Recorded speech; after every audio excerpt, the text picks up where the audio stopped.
One man started a war that killed thousands of people because he was in love with another man's wife. Not a legend, not a myth dressed up as history. A real four-star general with a real army and a real, well-documented obsession that historians still argue helped light the fuse on World War I. His name was Conrad von Hötzendorf, chief of the General Staff of the Austro-Hungarian Army, one of the most powerful military positions in Europe. And starting in 1907, the single most important thing in his life wasn't strategy or his soldiers or the fragile empire he was sworn to protect. It was a woman named Gina. They met at a dinner party in Vienna. Conrad was 55. Gina von Reininghaus was 27, married to a wealthy businessman and the mother of 6 children. He almost didn't go to that dinner. He went anyway, sat next to her, and by the end of the night was, in the words of one writer, driven mad as a box of frogs.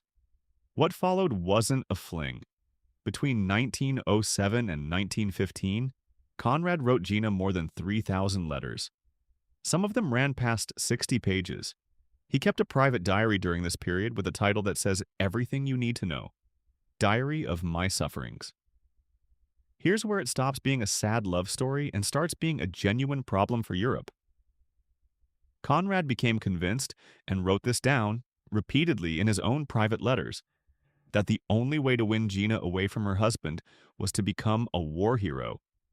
If he could return from battle as the celebrated, decorated conqueror, he reasoned, rejecting him would basically be an act of treason. Not romance. Strategy. A military campaign aimed at a woman's heart. So starting in 1909, Conrad began pushing, over and over, for preemptive war.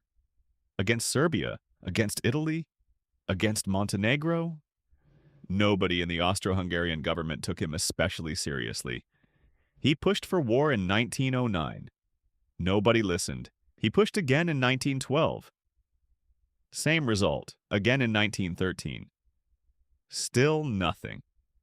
Then, in June of 1914, an archduke was assassinated in Sarajevo.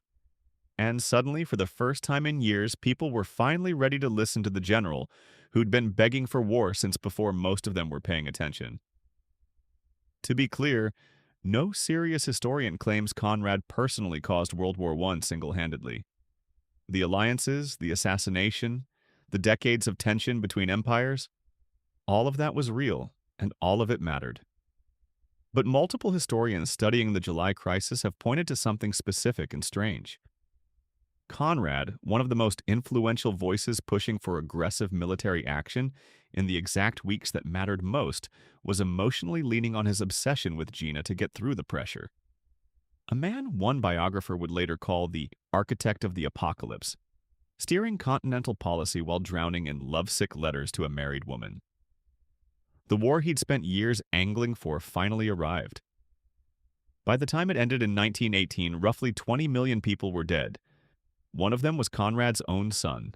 And Gina? Her husband finally divorced her in 1915, worn down by years of the affair. She converted her religion, changed her citizenship, and married Conrad that same year, during the war he'd wanted since 1907. She stayed with him until his death in 1925, so he got the girl. Eventually, after a war that helped redraw the map of the entire world and cost millions of lives that had nothing to do with either of them, which is the part worth sitting with. Somewhere in a mind capable of commanding armies and reshaping continents, there was also a very simple, very human, very small thought running underneath all of it. Maybe if I win this, she'll finally choose me. History doesn't usually let you see the exact moment where personal heartbreak and global catastrophe start pointing in the same direction. This is one of the rare times it does.